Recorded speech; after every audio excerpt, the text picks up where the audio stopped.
اور یہ بھی دکھا دیا کہ جماعت عمریہ کے اعظم اکابر نے کہا کہ رسول پاک صلی اللہ علیہ وسلم نے تو کسی کی امامت پہ کوئی نص نہیں فرمایا، نص نہیں فرمایا، ٹھیک ہے نا.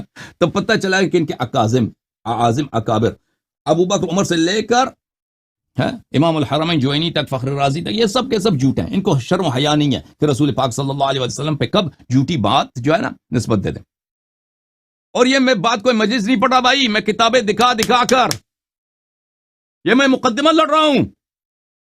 آپ جب کورٹ میں جاتے ہیں نا، کورٹ میں وکیل بن کے، اٹرنی بن کے،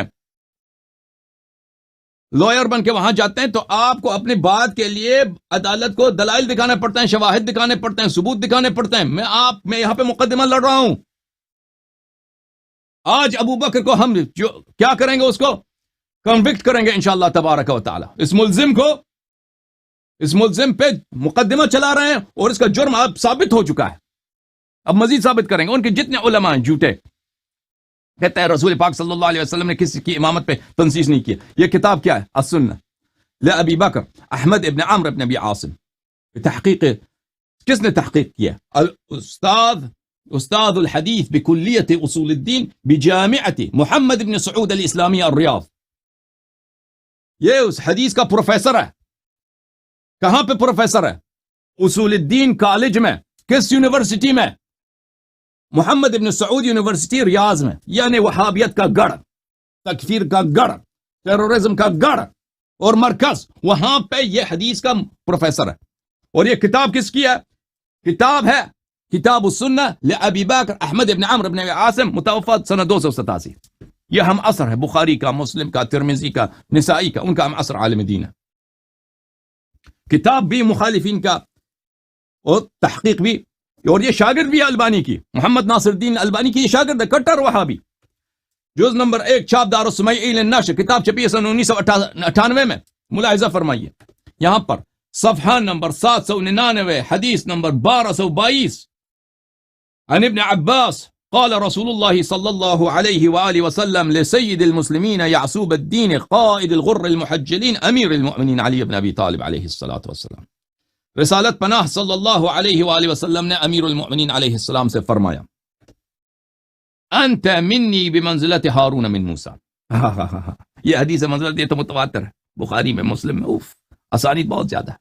انت منی ہارون بنص قرآن اخلفنی فی قومی. ہارون جو یا رسول پاک صلی اللہ علیہ وسلم منزلہ نہیں جانتا ہارون موسیٰ سے، بولو اور کافر ہو جاؤ. اگر منزلہ جانتا ہے، انت منی بمنزلت ہارون من موسیٰ، منزلہ اگر جانتا ہے تو ہارون بنص القرآن، نہ صرف خلیفت تھا، احب الناس، اقرب الناس، اس کی طاعت واجب، اس پہ ایمان واجب، اس کی تصدیق واجب، معجزات میں شریک، ہدایت میں شریک، علم میں شریک، سب کاموں میں شریک تھا وہ. اچھا، لیکن وہ میں ابھی حدیث منزلت میری مراد مقصود نہیں ہے. الا انک لست نبیا، آپ نبی نہیں ہے. وانت خلیفتی فی کل مؤمن من بعدی، ہر مومن پر میرا جانشین. خلیفہ سے کیا مراد؟ جانشین. ہر مومن پر میرے بعد میرا جانشین آپ ہے. ٹھیک ہے نا؟ استخلاف پہ ہے، تصریح ہے کہ نہیں ہے؟ حاشیہ نمبر 1، حاشیہ نمبر 1، اسناد حسن، اس کی سند حسن ہے. وہ مولوی جو ہے نا ڈاکٹر باسم فیصل جوابرہ، وہ کٹر وہابی ہے. اس کی سند صحیح ہے، وہ کہتا ہے سند حسن ہے. حسن بھی صحیح کے اقسام ہی میں سے. اچھا، جب یہ پتہ چلا میرے محترم ناظرین، ایک دفعہ پھر میں آپ کی توجہ دلاتا ہوں اس بات کی طرف. ابو بکر کی خلافت پہ کوئی نص نہیں ہے، تو اس کی خلافت کیا؟ کس کی خلافت پہ نص ہے؟ امیر المؤمنین علیہ السلام کی خلافت پہ نص. ٹھیک ہے نا؟ تو اس کے خلاف ابو بکر کی خلافت بدعت، کیونکہ رسول پاک صلی اللہ علیہ وسلم نے یہ نہیں بتایا تھا کہ میں دنیا سے جا رہا ہوں تم خلیفہ بنا لینا. یہ بھی نہیں بتایا تھا. انہوں نے خلیفت تو بنا کے گئے تھے نا. جو اصلی خلیفت تھا اس کو صحابہ نے، جیسے حضرت ہارون علیہ السلام کے ساتھ ہوا نا، جو اصلی خلیفت تھا لوگوں نے اس کو چھوڑ دیا. لوگوں نے سامری کا اتباع کیا، سامری نے ان سے بچڑے کی عبادت کروا دی. ٹھیک ہے نا؟ انت منی بمنزلت ہارون من موسیٰ. جو یہی ہماری امت میں صحابہ کی اغلبیت، اکثریت نے حق کا ساتھ چھوڑ دیا. اور کیا کیا ان لوگوں نے؟ ایک ایسے شخص جس کی خلافت خلاف النص ہے اس کی اتباع کی، اور جس کی خلافت نص سے ثابت ہے، جس کے انہوں جو طاہر ہے، مطہر ہے، جو معصوم ہے، اگر اس کی اتباع کرتے کبھی گمراہ نہ ہو جاتے، اس کی اتباع نہیں کی صحابہ نے، بلکہ اس کے خلاف جنگیں لڑی صحابہ نے. ٹھیک ہے نا؟ اور اتنی بات تو سمجھ آئی نا آپ کو. اور ان میں سے ایک ہے خلافت ابو بکر کی، جو جس کی کوئی نص نہیں. اب ابو بکر کے متاعن میں سے اور اس کے دلائل خروج عن الدین میں سے ایک یہی دلیل ہے کہ اس نے خلافت، اس کی خلافت بدعت ہے اور بدعتی جہنم میں ہوتا ہے. اور اب میں دلائل دوں گا کہ جو بدعتی ہوتا ہے وہ کافر ہوتا ہے.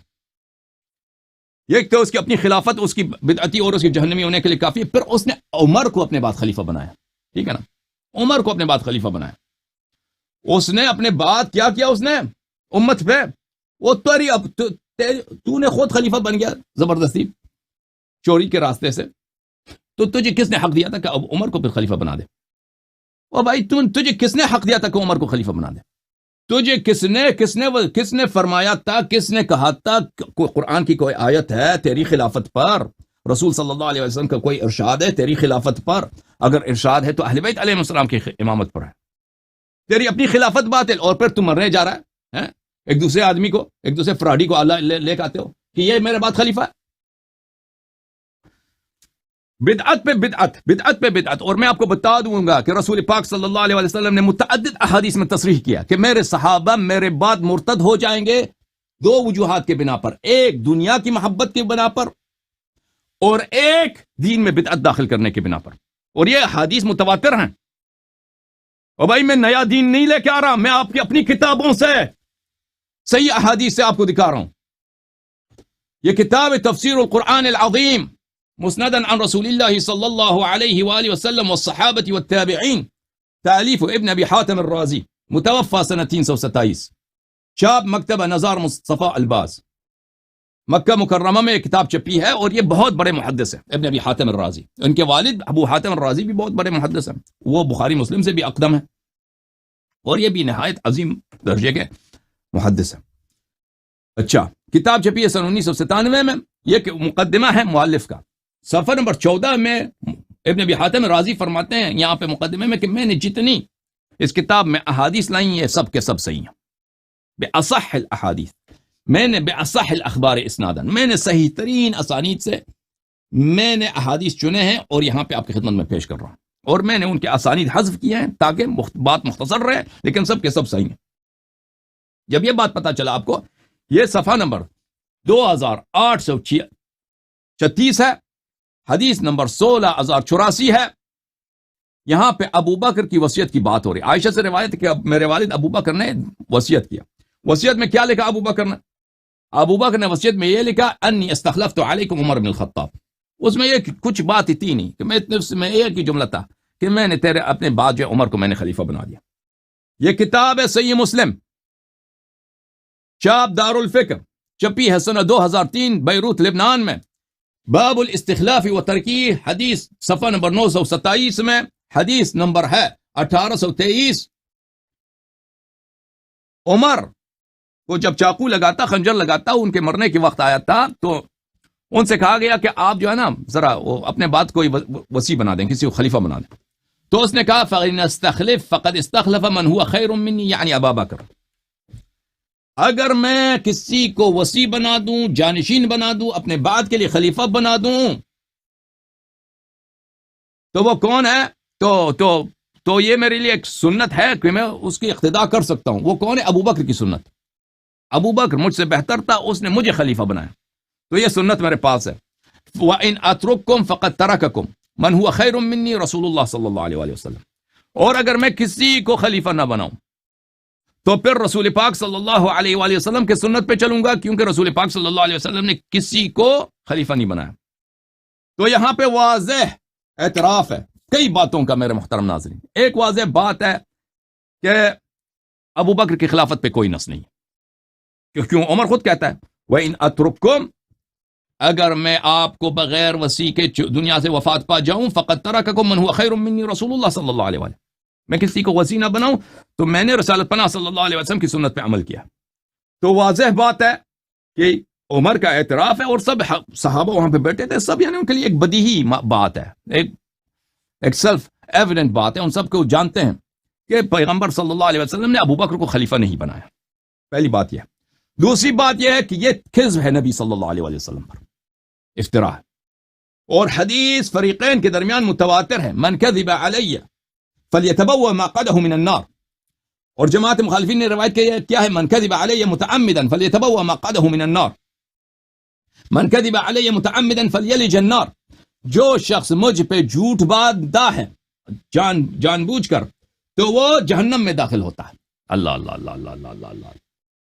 اور بھائی جب متواتر حدیث میں موجود ہے کہ رسالت پناہ صلی اللہ علیہ وآلہ وسلم نے اہل بیت علیہ السلام کے اتباع کا حکم دیا ہے، طائف کے فتح کے وقت حکم دیا، حجۃ الوداع عرفہ میں حکم دیا، مرض الموت مدینے میں حکم دیا، غدیر حکم میں حکم دیا، غدیر خم میں حکم دیا، تو پھر تم کیسے کہتے ہو؟ تم کیوں کہتے ہو کہ پیغمبر صلی اللہ علیہ وسلم نے یہ افتراء ہے پیغمبر پہ صلی اللہ علیہ وسلم پہ؟ یا نہیں؟ جو شخص جھوٹی بات نسبت دے پیغمبر صلی اللہ علیہ وسلم سے وہ تو واضح بات ہے جہنمی ہے. یہ پہلی بات.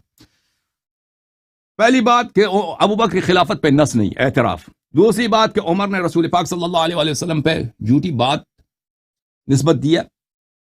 دوسرا تھا. تیسری بات کیا ہے کہ ابو بکر نے جو عمر کے نزدیک خود وہ سنت پیغمبر یہی ہے کہ پیغمبر نے کسی کو وصی نہیں چھوڑا، ٹھیک ہے نا، اس سنت کو ترک کیا، اس نے، اور اس نے عمر کو خلیفہ بنایا. اب بھائی ابو بکر بھی وحی آتی تھی. اب مجھے بتاؤ اگر کوئی اور شریعت ہے کہ ابو بکر پہ نازل ہوئے تو ہمیں بتا دینا. اگر شریعت صرف وہی ہے کہ خاتم الانبیاء صلی اللہ علیہ وسلم پہ نازل ہوئی ہے، اس کے بعد کوئی نبی نہیں آئے گا، اس کے بعد کوئی وحی نہیں آئے گا، جبرائیل کسی اور پہ نازل نہیں آئے گا، تو پھر اگر رسالت پناہ صلی اللہ علیہ وسلم کی سنت یہ ہے کہ انہوں نے استخلاف ترک کیا، تو ابو بکر کو کس نے حق دیا تھا؟ کون سی قرآن کی آیت ہے، کون سی روایت ہے؟ کیوں اس نے سنت کی مخالفت کیا؟ اس نے عمر کو خلیفہ بنایا، ٹھیک ہے نا، اس نے کیوں عمر کو خلیفہ بنایا؟